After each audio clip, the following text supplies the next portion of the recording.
여러분 어떻게 세상 살만하십니까? 살면서 살만하다 싶으십니까? 아니면 참 살기 힘들다 싶습니까? 제가 믿음으로 해석해 볼 때 참 살기 힘들다 하시는 것은 여러분 자신으로 살기 때문입니다. 여러분 스스로 혼자 살기 때문에 힘든 것입니다. 하지만 주님과 함께 살고 있다 싶은 믿음의 고백이 분명하면 세상 참 살만한 것입니다. 여러분의 신앙과 믿음이 이 세상 살만하다, 감사하다, 내 생애가 이렇게 감사할 수가, 그런 고백들이 충만하기를 주의 이름으로 축원합니다. 예, 오늘은 갈라디아서 계시의 의선종 묵상 같이 말씀을 나누겠습니다.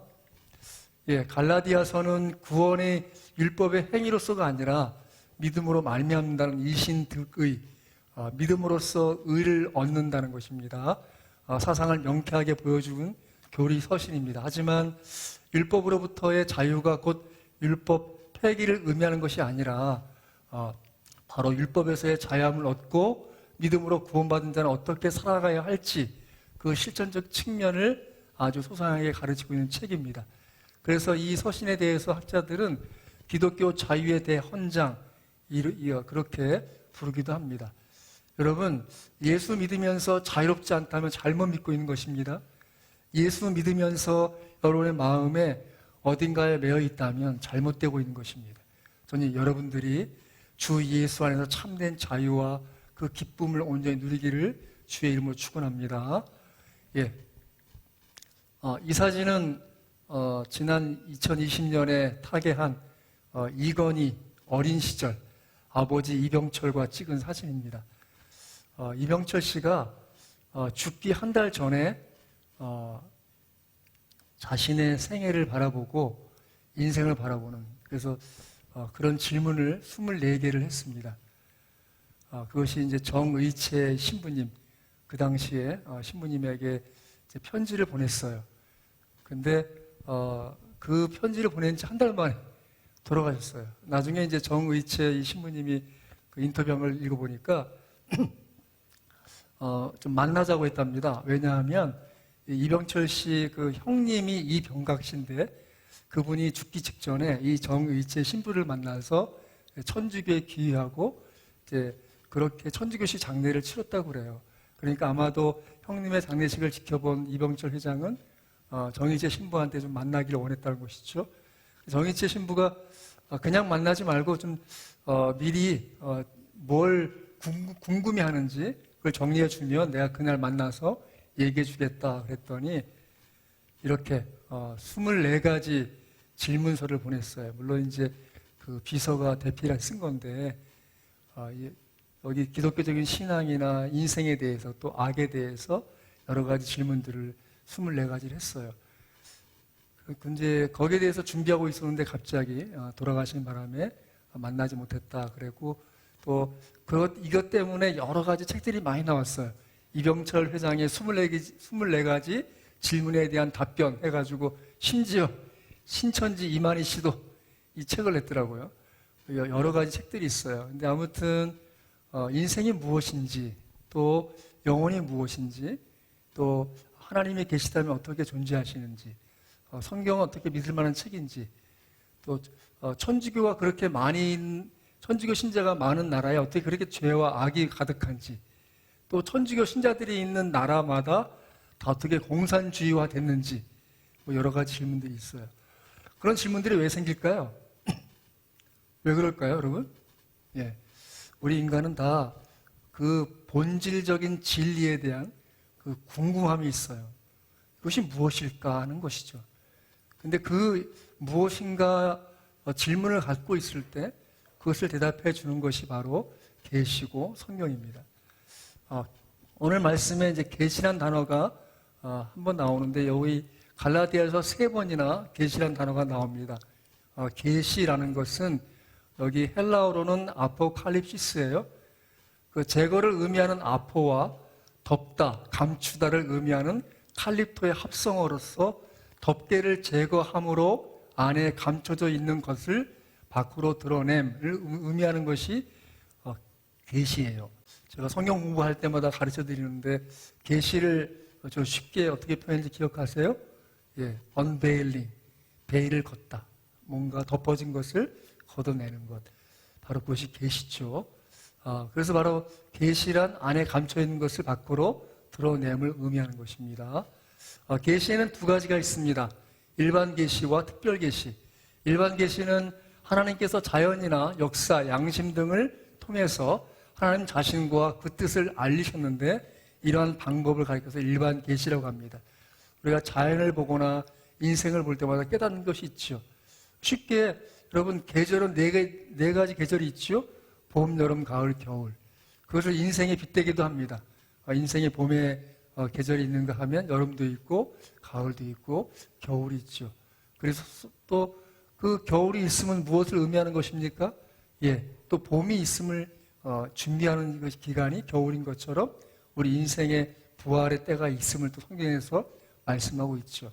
그렇게 이 역사나 자연이나 양심을 통해서 하나님이 우리에게 알려준 것을 아는 것, 그것이 일반 계시라고 그래요. 특별 계시는요, 일반 계시로는 하나님이 누구시요, 어떤 분이시며 죄와 사망 아래 있는 우리 인간을 어떻게 구원하고 계신지를 알게 부족합니다. 그래서 하나님이 자신을 분명하게 알 수 있도록 계시한 것이 바로 특별 계시죠.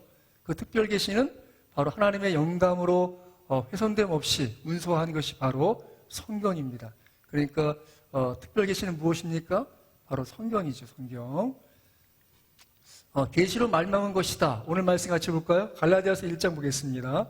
갈라디아서 1장 먼저 12절 같이 한번 읽겠습니다. 갈라디아서 1장 12절입니다. 시작. 이는 내가 사람에게서 받은 것도 아니요 배운 것도 아니요 오직 예수 그리스도의 계시로 말미암은 것이라.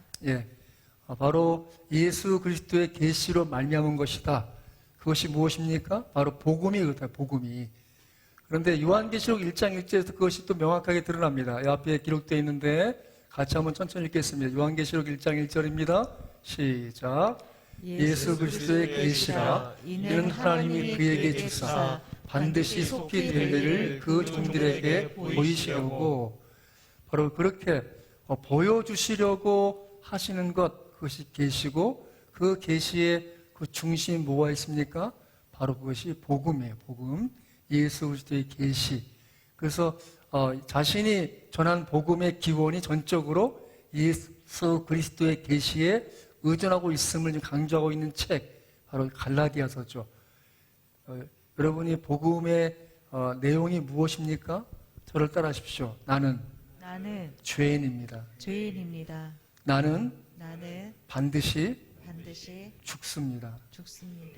나는 반드시 심판받고 영원 형벌에 처할 것입니다. 그렇지만 예수께서 나의 사망의 값으로 죽으시고 부활해 주셔서 영생의 소망을 주셨습니다. 나는 그것을 믿습니다. 이것이 복음의 내용입니다. 여러분이 스스로 깨닫고 생각해 보십시오. 여러분이 의로운 삶으로서 하나님 앞에 나아가 그 심판을 견디고 가벼운 영혼으로서 저 천상에 이를 수 있겠습니까? 우리 스스로 그것을 깨달을 수 있지요. 그 누구도 우리는 완벽한 정결함에 이를 수 없습니다. 그렇지만 그 우리가 처할 사망의 현실에서 그 사망의 현실을 거기서 처하고 머무르고 무너지는 인생이 아니라 그 사망을 넘어선 그 예수 그리스도가 우리를 대신하여 죄의 값을 치러 주심으로 우리에게 영생의 소망이 열렸습니다. 그리고 그분은 부활해 주셔서 우리가 사망에 매여 있을 수 없고 그분을 믿음으로 부활의 생명이 되신 그 예수님을 믿고 고백하고 그분을 마음의 중심에 모시고 자신의 인생의 배에 선장 삼아 고백하고 그분을 따른다면 반드시 영원한 소망의 항구, 저 천국에 이를 수 있다고 믿습니다. 믿습니까? 이 분명한 믿음의 고백이 여러분의 고백이 되길 간절히 바랍니다. 그것이 분명할수록 흔들리지 않는 것입니다. 여러분, 인생의 파도는 계속 칩니다. 바다에 가보셨습니까? 바다에 가서 보는 것이 무엇입니까? 파도는 끊임없이 치는 거예요. 인생이 잔잔한 순간을 지금 맞이하고 있습니까? 그것이 다가 아니죠. 또 다른 파도가 있습니다. 한 파도 넘어서면 그것을 끝난 것이 아니라 또 다른 파도가 있죠.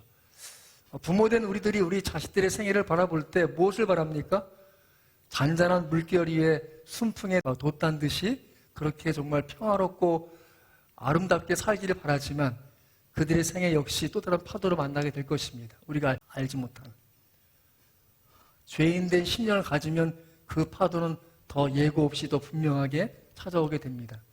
하지만 예수 그리스도를 믿는다면 선장이신 그분의 항해를 따라 그 파도를 능히 넘어 저 영원한 소망의 포구, 천국에 이를 수도 있다고 믿습니다. 믿습니까? 그것이 우리 주 예수 그리스도 믿는 믿음의 복음의 내용이지요.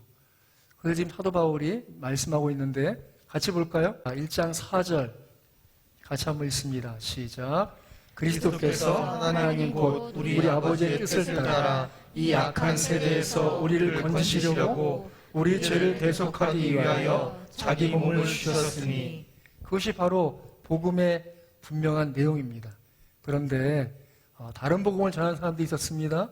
자, 7절, 8절, 9절 천천히 읽습니다. 시작. 다른 복음은 없나니 다만 어떤 사람들이 너희를 교란하여 그리스도의 복음을 변하게 하려 함이라. 그러나 우리나 복음은 하늘로부터 온 천사라로 우리가 너희에게 전한 복음 외에 다른 복음을 전하면 저주를 받을지어다. 우리가 전에 말하였거니와 내가 지금 다시 말하노니 만일 누구든지 너희가 받을 것 외에 다른 복음을 전하면 저주를 받을지어다. 주 예수 그리스도를 통한 구원, 그것이 바른 복음입니다. 주 예수 그리스도를 통한 구원 플러스 알파가 있다면 다른 복음입니다. 오늘 이 갈라디아서에서는 바로 유대인들이 많이 살던 지역이 갈라디아서예요. 그래서 사도행전 14장을 보면 사도 바울이 거기에서 전도하다가 심지어 돌 맞아서 거의 죽게 됩니다. 사람들이 그를 갖다가 절벽에 갖다 버려요. 죽은 줄 알고. 그런 동네예요. 무슨 말이에요? 유대인들의 그 기세가 등등한 지역, 갈라디아, 바로 그 지역. 그 지역에서 어떤 일이 있었는가 하면 예수 믿는 사람들에게 예수를 믿어? 너희들 예수님이 어디서 왔어? 우리 유대교에서 왔어.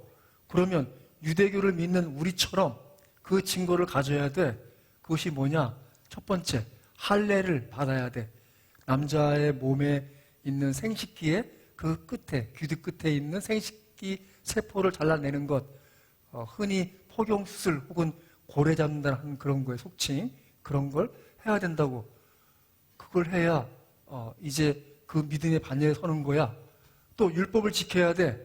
또 날과 달과 절기와 그 해를 지켜야 돼. 그러니까 예수 믿고 났는데 그 분명한 증거가 없었던 이방인들은 거기에 대한 갈증이 있는 거죠. 예수 믿는 저 유대인들은 몸에 그 증거가 있어. 나도 그 증거를 가져야 되는 거 아닐까? 예수 믿는 그 유대인들 중에 그 사람들은 율법을 다 지켜. 나도 지켜야 되는 거 아닐까? 그 사람들은 절기를 지키고 날을 지키고 달을 지키고 해를 지켜. 나도 지켜야 되는 거 아닐까?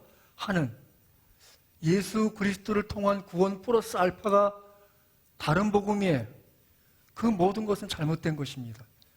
이 말씀을 가만히 보세요. 8절과 9절의 하반절에 반복되고 있는 것이 무엇인가 하면 다른 복음을 전하면 저주를 받을지어다. 다른 복음을 전하면 저주를 받을지어다. 두 번이나 반복해서 바로 다른 복음에 대한 저주를 명하고 있어요. 그래서 그것이 어떻게 된 것이냐? 자, 11절, 12절 같이 한번 천천히 읽습니다. 시작. 형제들아, 내가 너희에게 알게 하노니 내가 전한 복음은 사람의 뜻에 따라 된 것이 아니라 이는 내가 사람에게서 받은 것도 아니요 배운 것도 아니요 오직 예수 그리스도의 계시로 말미암은 것이라. 바로 예수 그리스도의 계시로 시작된 것이 바른 복음이. 그리스도가 드러나게 가르쳐 주신 것, 그리스도를 통해서 분명히 가르쳐진 것, 그것이 바로 예수 그리스도의 계시로 말미암은 것이라고 말씀하고 있지요. 바로 사도 바울이 전한 것은 사람의 뜻으로 된 것이 아니다 라고 명확하게 말씀하고 있고, 그것은 그 사람들에게 배워서 내가 전하는 것이 아니라고 말씀하고 있는 것입니다. 그래서 또 볼 것은 이 계시의 분명한 내용이에요. 자, 같이 한번 천천히 읽겠습니다. 요한복음 14장 9절입니다. 시작. 예수께서 이르시되 빌립아 내가 이렇게 오래 너희와 함께 있으되 내가 나를 알지 못하느냐 나를 본 자는 아버지를 보았거늘 어찌하여 아버지를 보이라 하느냐. 예수님께서 직접 하신 말씀이에요. 빌립아, 내가 이렇게 오랫동안 너희와 함께 있으되. 바로 앞절에 빌립이 물어봐요. 예수님, 아버지를 우리에게 보여주시면 족하겠나이다. 무슨 말이에요? 하나님 아버지가 지금 가리워 있는데 그 하나님을 좀 열어서 좀 보여주세요. 그 하나님을 계시해 주세요라고 지금 빌립이 요청한 거예요. 그런데 예수님 말씀 무엇인가 하면 나를 본 자는 아버지를 보았거늘. 그 가리워 있는 창조주 하나님, 이 모든 세상 만물을 주관하시는 그 심판의 주 하나님 아버지를 대신하여 사람들에게 열어 보여주시는 분이 누구시라고요? 예수님이세요. 그러니까 계시는 앞서 설명했던 성경이 특별 계시이기도 하지만 더 중요한 것은 그 특별 계시의 중심에 바로 예수님이 계신 것이죠. 그러니까 예수님을 믿는 사람들은 그 특별 계시된 그 예수님을 드디어 하나님이 열어 보여주신 것을 보고 알고 믿게 되는 것이죠. 그게 바로 계시의 분명한 본질이에요. 그걸 기억하셔야 됩니다. 넘어갑니다. 자, 계시된 예수 그리스도, 드러나서 믿어야 할 예수 그리스도이십니다. 같이 천천히 한번 요한복음 20장 29, 31절 있습니다. 시작. 예수께서 이르시되 너는 나를 본고로 믿느냐 보지 못하고 믿는 자들은 복되도다 하시니라. 예수께서 제자들 앞에서 이 책에 기록되지 아니한 다른 표적도 많이 행하셨으나 오직 이것을 기록함은 너희로 예수께서 하나님의 아들 그리스도이심을 믿게 하려 하며 또 너희로 믿고 그 이름을 힘입어 생명을 얻게 하려 함이니라. 오직 이것을 기록함은, 성경이 더 많은 일들이 많이 있지만 왜 이것만 기록되었을까요? 예수님이 이 땅에서 행하신 많은 표적과 이적이 더 있음에도 불구하고 이것만 기록된 이유, 그것은 예수께서 하나님의 아들 그리스도이심을 믿게 하려 함, 또 너희로 믿고 그 이름을 힘입어 생명을 얻게 하려 함. 그 계시의 중요한 목표, 방향, 그 결과는 무엇입니까? 믿게 하고 그리고 생명을 얻게 하는 것에 있는 것이죠. 그것을 바로 계시된 예수 그리스도이시고 드러나서 믿어야 할 예수 그리스도이신 것입니다. 자, 오늘 말씀의 내용에 보면 이방인의 복음 전자 사도 바울을 스스로가 바로 이방인의 사도라고 증가하고 있고 유대인의 복음 전도자는 사도 베드로라고 말씀하고 있어요. 이미 사도 바울이 사도행전 9장에 예수님을 처음 만나고 부름받을 때 예수님은 그에 대해서 그 제자 아나니아를 만나서 이렇게 소개하십니다. 자, 사도행전 9장 15절 천천히 한번 읽겠습니다. 시작. 이 사람은 내 이름을 이방인과 임금들과 이스라엘 자손들에게 전하기 위하여 택한 나의 그릇이라. 아멘. 여러분, 우리 예수님이 누군가 택하여 불렀다면 그 사람을 부를 때는 그 사람을 통하여 또 다른 누군가를 구원하고자 하심을 믿으시기 바랍니다. 잊지 마십시오. 제가 믿고 깨닫고 생각한 것은 이것입니다. 나를 하나님 부르셨어요. 왜죠? 믿음이 없는 불신 집안에서 나를 왜 먼저 불러서 이 고생을, 이 고난을, 이 어려움을 감수하고 살게 하실까? 제가 처음에 목회하면서 그게 참 고통이었어요. 왜냐하면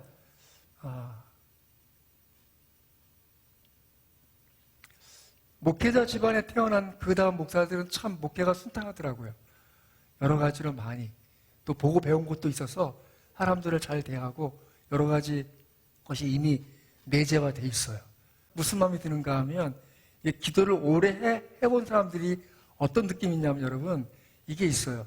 기도의 그 시간이 짧고 기도의 깊이가 좀 얕은 사람들은 기도를 하면 적당히 기도해, 적당히 이렇게. 근데 기도를 좀 오래 하고 잘하는 사람들은 구석구석 다 기도. 느낌이 그래요. 그래서 그 적당히 기도하는 사람들은 별로 아멘할 게 없어. 마지막에만 예수님을 기도합니다. 아멘하고 끝나. 근데 기도를 잘하는 사람들은 기도를 같이 할 때 느낌이 계속 아멘이 돼. 아멘, 아멘, 아멘, 아멘, 아멘. 그런 경험 있어요? 제가 젊어서 20대 후반에 제 20대 후반 또래 전도사가 기도하는데 그 차이가 느껴지더라니까요. 나는 기도하면 적당히 기도하는 느낌이 들어. 그냥 기도를 잘 모르니까. 근데 그 친구는 기도 한번 하면 계속 아멘이 나와. 나도 모르게. 기도를 해도 두 가지가 있어요. 기도할 때, 우리 편에서 볼 때, 잘하는가 보면, 물론 하나님도 다른 이야기입니다. 자기가 기도하지 않는 사람이 기도 잘하는 거예요. 자기를 잊어버리고 하나님만 바라보면서 기도하는 사람이 있어요. 그런 사람의 기도는 차원이 달라요. 그런데 자기가 살아있는 사람이 있어요. 그 차이가 뭘까요? 누구는 자기를 잊어버리고 기도하고 누구는 자기를 의식하고 기도한다. 어떤 차이가 있을까요? 그 차이는 딱 한 가지예요. 이 기도를 하나님이 듣고 계신다에 집중하는 사람과 이 기도를 하나님이 듣고 계시지만 여기 있는 사람도 듣고 있을 걸 하는 사람의 차이예요. 기도할 때 여러분의 기도가 하나님께만 집중하시기 바라요. 그러면 아까 얘기한 세밀하지 않아도 분명한 기도를 해요. 정말 분명한 기도를 해요. 그런데 하나님만 바라보고 기도하는 사람의 기도는 꼭 필요한 기도를 적재적소에 기도해요.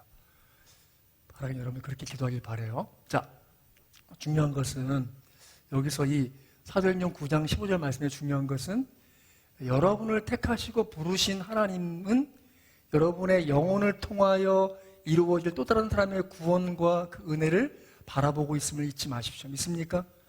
따라하십시다. 나를 통해 하나님이 하실 구원의 역사가 있습니다. 구원의 역사가 있습니다. 그것을 믿으십시오. 아멘. 잊지 마십시오. 제가 돌아보니까 저희 집안에 주의 은혜가 임하기 위한 첫 번째 대상이 저였던 거예요. 적당하게 고난도 주시고 어려움도 주셔서 우리 집안에 예수 믿는 은혜가 임하도록 하셨더라고요. 지금 사도 바울은 그것을 지금 보고 있는 것이죠. 그래서 갈라디아 2장 7절 같이 한번 읽습니다. 시작.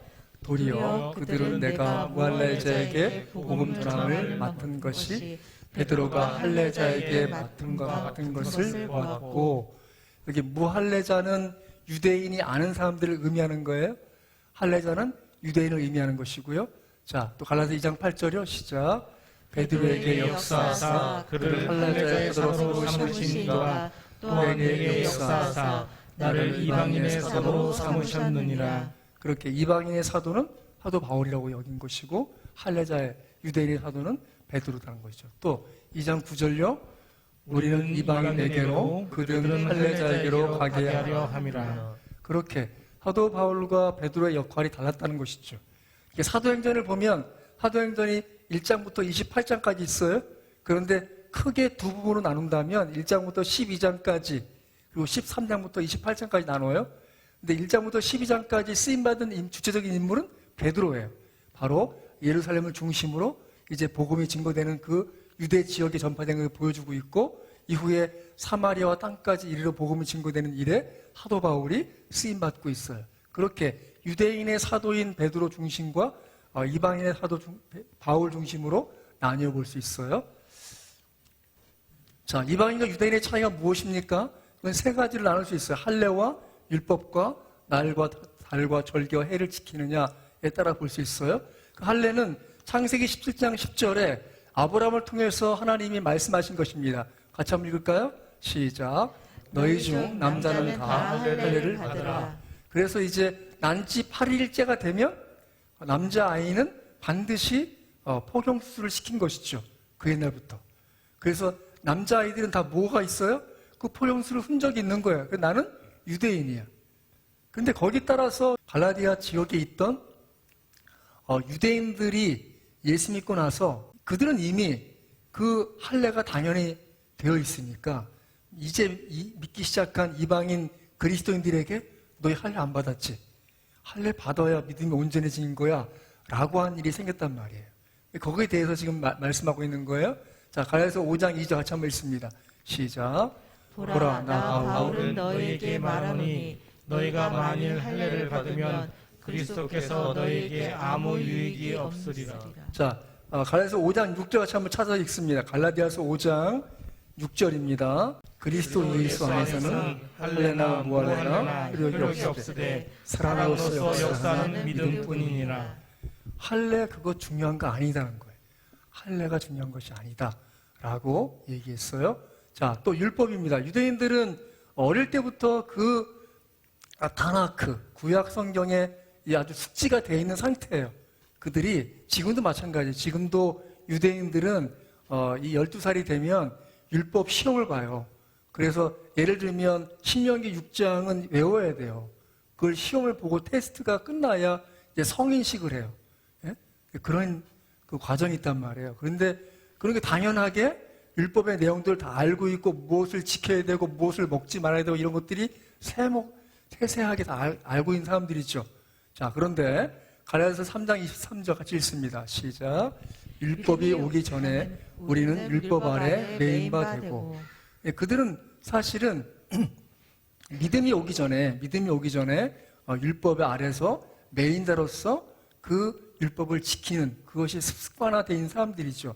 그런데 자, 갈라디아서 5장 18절 읽습니다. 시작. 너희가 만일 성령의 인도하시는 바가 되면 율법 아래 있지 아니하니라. 갈라디아서 4장 4절 찾아 읽겠습니다. 갈라디아서 4장 4절 같이 한번 읽습니다. 시작. 때가 참에 하나님이 그 아들을 보내사 여자에게서 나게 하시고 율법 아래 나게 하신 것은 그렇게 예수님이 왜 유대인의 계보를 따라 오셨느냐? 바로 율법 아래 나게 하신 것이죠. 그 이유가 무엇입니까? 자, 5절, 6절, 7절 같이 한번 읽습니다. 시작. 율법 아래 있는 자들을 생명하시고 우리로 아들의 명분을 얻게 하려 하시니라. 너희가 아들임으로 하나님이 그 아들의 영을 우리 마음 가운데 보내서 아빠, 아버지라 부르게 하셨느니라. 그러므로 내가 이후로는 종이 아니요 아들이니 아들이면 하나님으로 말미암아 유업을 받을 자니라. 그렇습니다. 그래서 이제 우리는 그 율법의 매인자가 아니라 율법의 노인자가 된 것이죠. 지금도 여러분 예를 든다면 뭐 여호와의 증인이랄지 혹은 안식일교랄지 또 혹은 신천지도 마찬가지고 또 하나님의 교회도 마찬가지예요. 그들은 어느 수준까지는 율법을 지키라고 가르쳐요. 그 구약의 율법을 지키기 위해서 심지어 안식일교에서는 아예 고기를 먹지 않고 채식만 하게 가르치죠. 또 여호와의 증인이나 또 예를 들면 그 하나님의 교회 거긴 토요일로 안식일 지키죠. 그 주일이 아니라 토요일날 예배드려요. 그것이 참된 안식일 지킨 것이다. 그런 이유는 뭐예요? 그들이 예수님을 믿는 것이 다가 아니라 예수 믿는 것 더하여서 율법을 지켜야 완전한 구원에 이를 수 있다라고 하는 그 내부적 교리 때문에 그런 거예요. 그것은 무엇입니까? 바로 예수님의 복음이 온전하지 않다고 보는 것이죠. 그것은 앞서 얘기한 다른 복음을 전하는 자들은 저주를 받을지니라 했던 사도 바울의 그 하나님 말씀의 선포의 영역 아래에 있게 되는 것이죠. 중요한 것은 바로 율법이 예수님을 믿는 것을 방해하지 할 수 없다는 것이 율법을 알고 있고 율법을 지켜야 되는 것이 아니라는 것입니다. 자, 그 다음 날과 달과 절기와 해. 자, 출애굽기 13장 6절에서는 여호와의 절기를 지키라고 말씀하고 있어요. 그런데 골로새서 2장 16절 같이 한번 읽습니다. 시작. 그러므로 먹고 마시는 것과 절기나 초하루나 안식일을 이유로 누구든지 너희를 비판하지 못하게 하라. 오늘 말씀 갈라디아서 4장 10절 11절 읽어볼까요? 갈라디아서 4장 10절 11절입니다. 시작. 너희가 날과 달과 절기와 해를 삼가 지키니 내가 너희를 위하여 수고한 것이 헛될까 두려워하노라. 여기서 날이라는 것은 안식일, 토요일을 주일 휴식하는 것을 의미하는 것이에요. 혹은 금식하는 날, 또 그걸 말하는 것이고, 달이라는 것은 매월 초하루에 월삭 제사를 드려요. 그것을 의미하는 것이고, 절기는 유대인의 명절이 있어요. 유월절이랄지, 또 오순절이랄지, 뭐 칠칠절, 뭐 맥추절 이런 뭐 절기를 다 지키는 것을 의미하는 거예요. 또 그것도 절기를 지켜야 된다고 자랑하는 그 이단이 있어요. 거기 어디냐 하면 하나님의 교회. 거기는 우리는 지금도 6월절을 지키고 초막절을 지킨다. 이런 교회가 세상에 없다. 여기만이 구원이 있다. 또 이렇게 가르쳐요. 아무튼 그런 것. 또 해는 여기서는 이제 해는 안식년 7년마다 땅을 쉬게 하는 안식년이나 또 그렇게 해서 77에 49, 49년이 지난 그 다음 년 희년이라고 그래요. 50년째 해를 그 50년째가 희년을 지키는 것. 그것을 의미해요. 그런데 그것이 의미 없어요. 여기서 말씀하고 있을 때 너희가 날과 달과 절기와 해를 삼가 지키니 내가 너희를 위하여 수고한 것이 헛될까 두려워하노라. 만약에 그걸 지킨다면 예수 그리스도의 복음이 복음되지 않는 것이죠. 다시 율법에 가두는 것이고 그건 절기를 지키거나 혹은 할례를 받는 그런 것에 가두어 놓는 것이 되기 때문에 그것이 가치 없다라고 말씀하고 있는 것이죠. 그래서 갈라디아 1장 12절 말씀에 바로 그 복음은 사람의 뜻 된 것이 아니고 그것의 복음은 바로 예수 그리스도의 계시로 말미암은 것이다. 한 것이죠. 여기서 오직이란 단어가 한글로 그렇게 번역됐지만 영어 성경을 보면 밭이에요. 밭. 무슨 말이에요? 복음이 사람의 뜻으로 된 것이 아니라 이는 내가 사람에게서 받은 것도 아니요 배운 것도 아니다. 그러나 예수 그리스도의 계시로 말미암은 것이다. 바로 그것을 거기에 매여 있을 수 없고 거기에 벗어난 차원에서 예수의 계시를 말씀하고 있는 것이죠. 그래서 우리가 믿는 복음의 기원은 전적으로 예수 그리스도의 계시에 의존하고 있는 것입니다. 바로 그래서 예수님이 누가복음 24장 26, 7절 같이 한번 읽습니다. 시작. 그리스도가 이런 고난을 받고 자기의 영광에 들어가야 할 것이 아니냐 하시고 이에 모세와 모든 선지자의 글로 시작하여 모든 성경에 쓴 바 자기에 관한 것을 자세히 설명하시니라. 아멘. 그래서 성경은 바로 모든 성경에 쓴 바 자기에 관한 것. 그러니까 구약을 짧게 요약하면 무엇입니까? 예, 오실 예수님의 말씀이에요. 신약은요, 오신 예수님. 또 요한계시록과 사복음서에 보여지는 다시 오실 예수님에 관한 책이 바로 성경이죠. 그래서 예수님이 이렇게 말씀하십니다. 요한복음 5장 39절 있습니다. 시작. 너희가 성경에서 영생을 얻을 줄 생각하고 성경을 연구하거니와 이 성경이 곧 내게 대하여 증언하는 것이니라. 그렇습니다. 바로 성경이 예수님을 증거하고 있죠. 그래서 이 특별계시 성경의 중심이 무엇입니까? 바로 예수님이신 것이죠. 그 예수님을 바르게 믿는 것이야말로 바른 믿음, 바른 복음인 것입니다. 그래서 계시될 믿음의 때까지라 말씀하고 있어요. 자, 같이 볼까요? 갈라디아서 3장 22, 3절 있습니다. 시작. 그러나 성경이 모든 것을 제 아래에 가두었으니 이는 예수 그리스도를 믿음으로 말미암은 약속을 믿는 자들에게 주려 함이라. 믿음이 오기 전에 우리는 율법 아래 매인 바 되고 계시될 믿음의 때까지 갇혔느니라. 이같이 율법이 우리를 그리스도께로 인도하는 초등교사가 되어 우리로 하여금 믿음으로 말미암아 의롭다함을 얻게 하려 함이라. 믿음이 온 후로는 우리가 초등교사 아래에 있지 아니하도다. 예, 바로 죄가 무엇인가를 알려면 율법을 알아야죠. 여러분, 법 조문을 봐야 그 죄가 명확하게 드러나는 것처럼 우리가 죄인인 것이 명확하게 어디가 드러납니까? 율법을 보면 죄인인 것이 명확하게 드러나죠. 그것이 바로 초등교사의 아래에 있다는 의미가 바로 그런 의미예요. 우리의 계시될 믿음이 우리에게 올 때까지는 율법이 필요했지만 그 이후에는 율법이 필요하지 않은 것이죠. 갈라디아서 2장 2절, 오늘 2장 2절의 말씀 같이 한번 보겠습니다. 자, 갈라디아서 2장 1절 2절 먼저 읽습니다.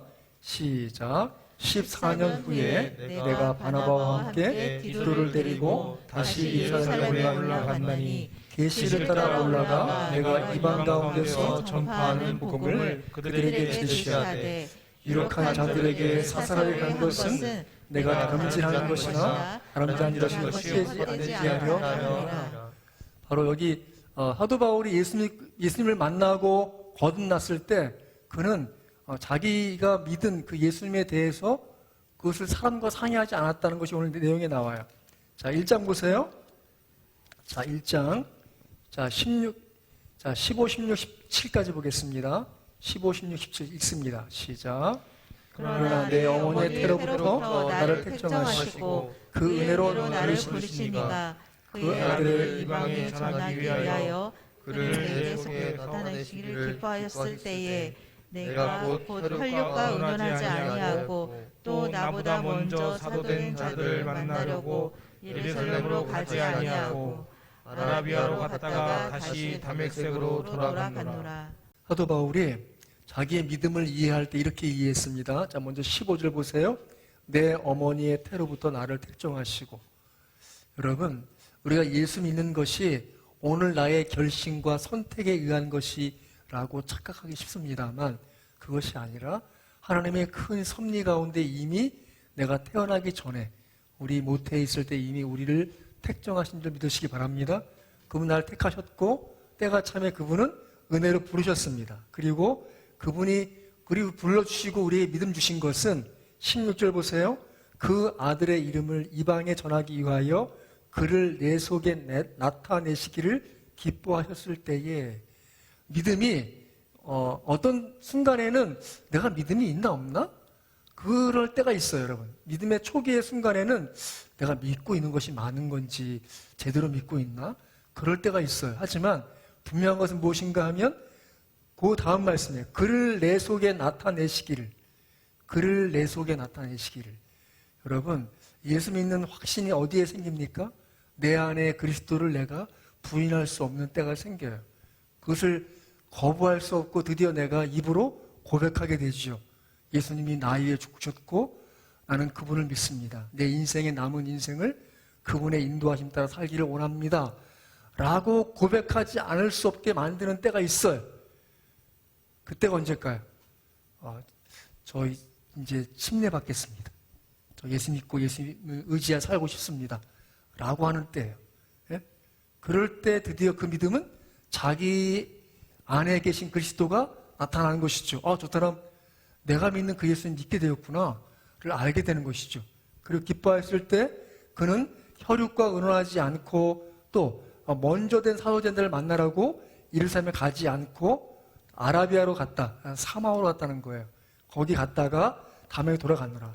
그리고 3년 만에 다시 게바를 방문하려고 게바는 베드로예요. 바로 믿음의 수장이라고 여겨지는 그 사람을 만나러 갔죠. 그래서 예루살렘에 가서 15일을 머무는 동안 그를 만났는데 그때 만난 사람들 중에 19절에 보면 주의 형제 야고보, 예수님의 동생이에요. 그리고 외에 다른 사도들을 보지 못하였노라. 그러니까 베드로 사도와 야고보 만나고 돌아왔다는 거예요. 그리고 이제 예수님을 전하다가 2장 1절에 오늘 말씀 14년 후에 내가 바나바와 함께 디도를 데리고 다시 예루살렘 올라갔나니 바나바는 누굽니까? 안디옥 교회를 목회하던 목회자였어요. 그 바나바가 이 사울을 찾아가서 그 안디옥 교회로 불러들이고 거기서 이제 함께 예수 믿는 믿음의 도를 가르치게 되고 이후에 사도행전 13장에서 그 두 사람이 최초의 선교사로 이제 파송받게 되는 것이죠.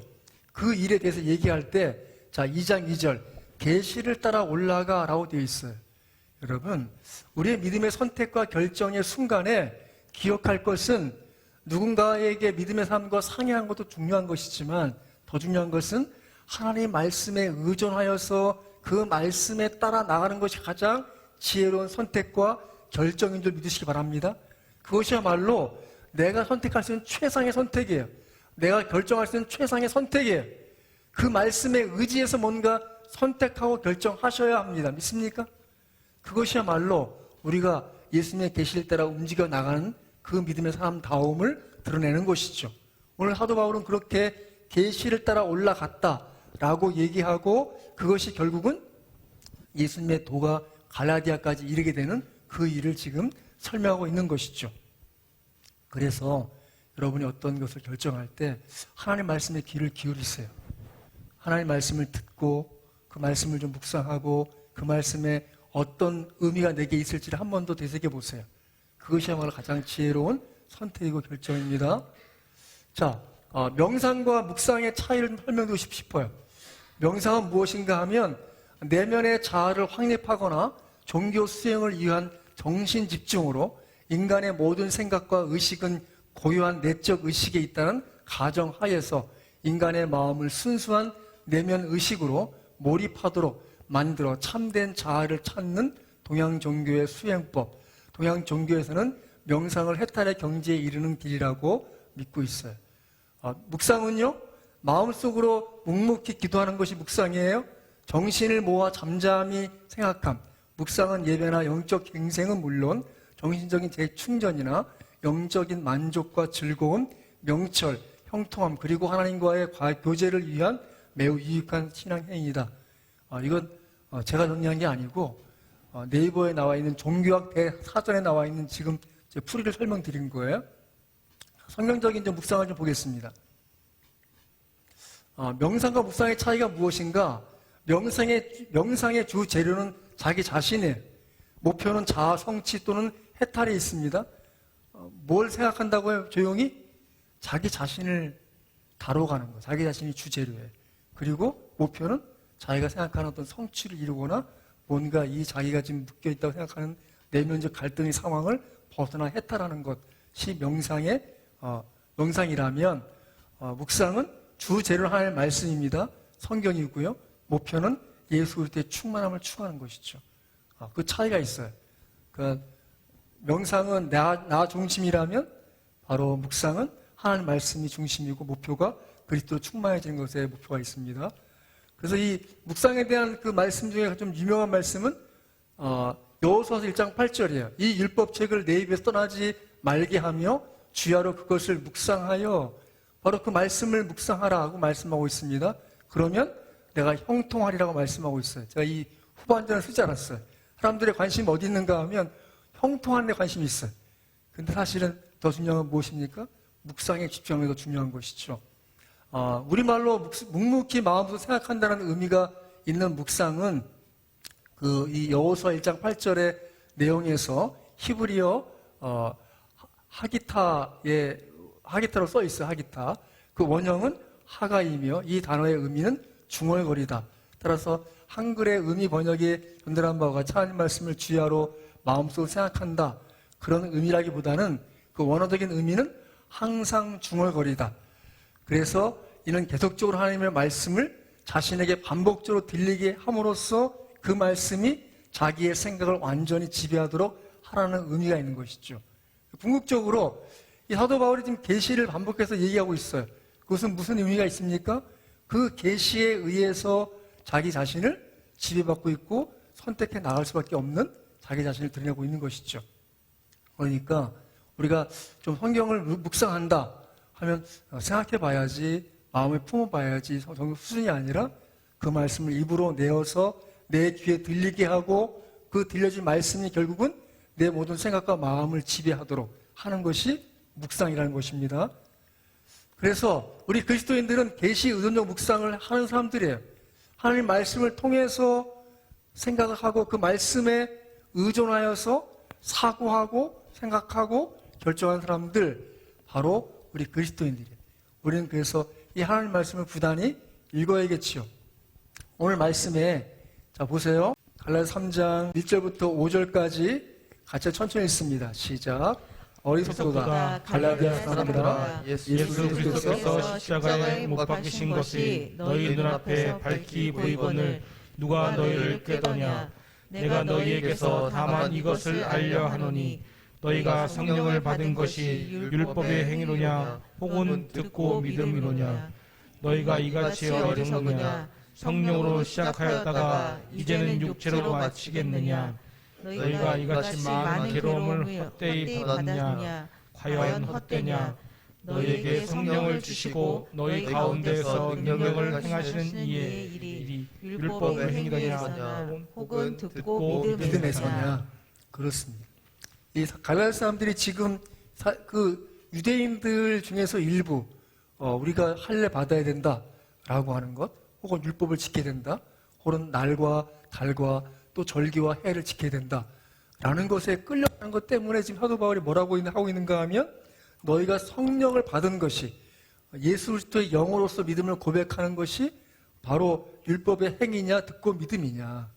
너희가 시작할 때 성령으로 시작했는데 율법이 아니라 하나님의 영으로 말미암는 마음의 감동과 그 공감과 그 동의와 고백을 통해 시작했는데 다시 이 활자에 대한 말씀에 매여 살겠느냐라고 하고 있는 것이죠. 결국 이 말씀을 의존해서 생각하고 선택하고 결정하도록 촉구하고 있는 것이죠. 우리가 모든 선택과 결정이 그렇습니다. 여러분과 제 믿음의 삶 속에서 하나님의 말씀에 기대어서 생각하시고 그 말씀에 그 기대어서 결정하고 선택해야 바른 선택을 결정할 수 있다고 믿습니다. 여전히 우리 여러 가지 면에서 하나님의 뜻을 제대로 다 이해하지 못할 순간들이 많이 있겠지만 그럼에도 불구하고 주어진 하나님의 말씀에 의해서 한번 자기 인생을 깊게 들여다봐야 된다고 믿습니다. 제가 화요일마다 우리 천주교 신자인 그 자매를 성경 공부를 시키고 있어요. 근데 이 천주교 성경은 공동 번역 성경이에요. 그 자매가 들고 오는 성경은 적어도 이렇게 큰 성경이에요. 예? 근데 아무튼 이제 성경에 대해서 이제 그 자매가 참 고마운 건 하나님 말씀을 충실하게 잘 따라봐서 이번 주에는 이제 금요일 날 저한테 또 문자를 보냈더라고요. 믿음이라는 것이 어느 때는 정말 믿음이 있는 것 분명한 것 같은데 어느 순간에는 내 감정에 휩싸여버리는 폭발하는 순간이 있습니다. 이것이 참 저한테는 숙제인 것 같습니다. 그래도 마음의 평안함이 있고 감사함이 있습니다. 그 다음 주에 뵙겠습니다. 이게 문자가 왔더라고요. 근데 이제 지난주에 화요일날 만나서 성경 말씀 가운데 무엇이 은혜가 되느냐 그랬더니 별로 그런 게 없는 거예요. 왜죠? 천주교에서는 하나님 말씀 중심 신앙생활이 아니고 미사 중심이기 때문에 그런 것이죠. 그런데 제가 제 인생의 말씀이 있다 하고 이제 시편 31편 19절을 같이 보자 했어요. 근데 재미있는 건 이 절이 달라요. 이 공동 번역성서 그 자매가 갖고 있던 책에는 19절이 다른 말씀이고 제가 얘기했던 19절은 거기는 20절이 돼 있어. 그래서 서로 이제 보면서 지금 맞춰보느라고 조금 고생을 했는데 제 인생의 말씀은 이것입니다. 쌓아두신 은혜, 인생 앞에서 베푸신 은혜, 곧 쌓아두신 은혜가 라는 말씀이 나와요. 그래서 좀 공동번역성서는 뭐라고 되어 있습니까? 그랬더니 간직하신 복, 간직하신 복. 그런 면에서 다시 한번 새롭게 생각했어요. 여러분, 하나님은 여러분의 생애와 영혼을 향한 쌓아두신 은혜가 있습니다.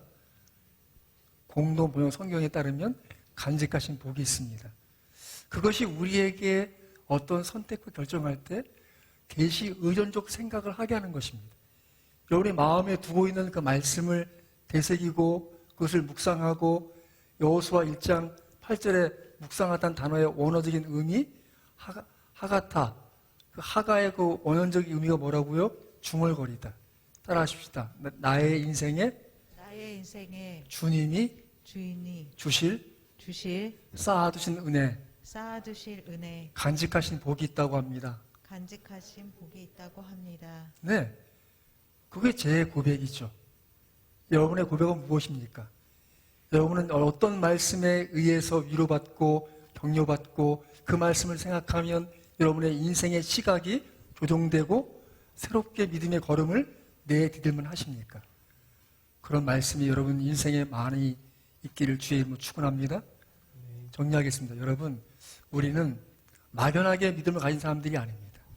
우리는 이 계시 의존적 묵상에 의해서 우리 인생을 결정하도록 주 예수 그리스도께서 모태로부터 택정하시고 때가 참에 그 은혜로 불러주시고 또 내 속에 계신 그리스도를 나타내시기를 기뻐하신 사람인 줄 믿으시기 바랍니다. 그 은혜와 복으로 여러분의 생애 속에 하나님의 은혜가 더 많이 증거되기를 주 예수의 이름으로 축원합니다. 아멘.